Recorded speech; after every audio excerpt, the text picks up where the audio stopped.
नमस्कार, आप देख रहे हैं न्यूज़ लाइव इंडिया। मैं हूं उमेश याकवार आपके साथ। कोरोना वायरस वैश्विक महामारी के खिलाफ जंग में लॉकडाउन के बाद भारतीय रिजर्व बैंक ने शुक्रवार को राहत पैकेज की घोषणा की।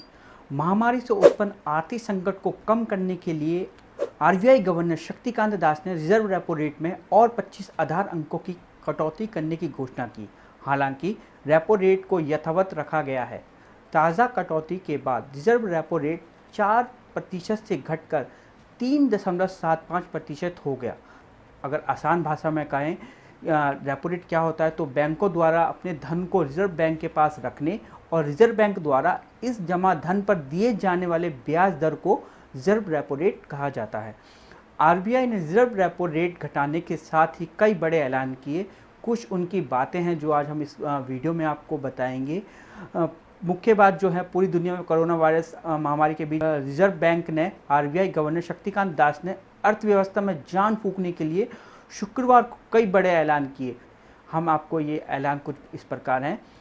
पहला जो ऐलान है, सबसे पहले आरबीआई गवर्नर शक्तिकांत दास ने रिजर्व रेपो रेट में 25 बेसिस पॉइंट की कटौती की है, जो मौजूदा समय में रिजर्व रेपो रेट 4 से घटाकर 3.75% किया गया है।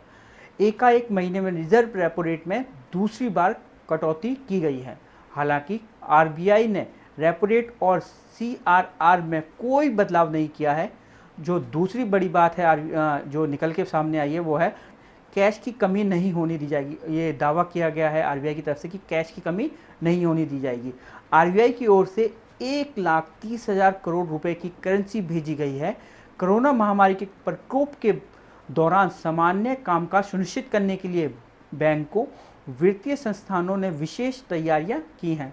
जो तीसरी बात बड़ी बात निकल के आई है पूरी इस प्रेस कॉन्फ्रेंस से, आरबीआई गवर्नर ने आईएमएफ के अनुमानों का हवाला देते हुए कहा है कि भारतीय अर्थव्यवस्था में 2021-22 में तेज़ी से सुधार की उम्मीद की जा सकती है। ये सबसे बड़ा ऐलान है और सबसे बड़ी देखने वाली बात है कि जो 21-22 की जो अर्थव्यवस्था आएगी भारत के सामने, उसमें सुधार बड़ी तेज़ी के साथ सुधार की उम्मीद है। Today, humanity faces perhaps the trial of its time as COVID-19 grips the world with its deadly embrace. Everywhere, as also in India, the mission is to do whatever it takes to prevent the epidemiological curve from steepening any further. In this kind of an environment, the Reserve Bank of India has been very proactive and has been monitoring the situation very closely. The evolving situation is being monitored very closely, and you would have noticed that from time to time, almost every second day or third day, the Reserve Bank is coming out with certain announcements. Now, in this kind of environment, I thought it was necessary that I speak to a wider audience and convey the resolve of the Reserve Bank of India, our approach and how we are going forward.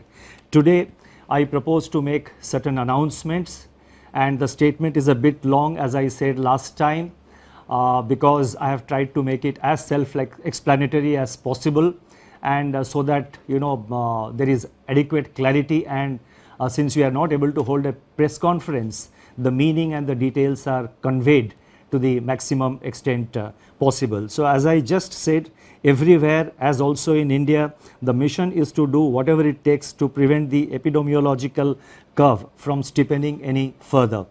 Human spirit is ignited by the resolve to overcome the pandemic. It is during our darkest moments that we must focus on the light. As Mahatma Gandhi said in his famous address at Kingsley Hall, London in October 1931, and I quote Mahatma Gandhi, "In the midst of death, life persists. In the midst of untruth, truth persists. In the midst of darkness, light persists." Before I begin, I wish to place on record our gratitude to all the functionaries and personnel in the government, the private sector, banks and other financial institutions who risk their lives on a daily basis by going to work or by working from home to fight the pandemic by keeping essential services fully operational.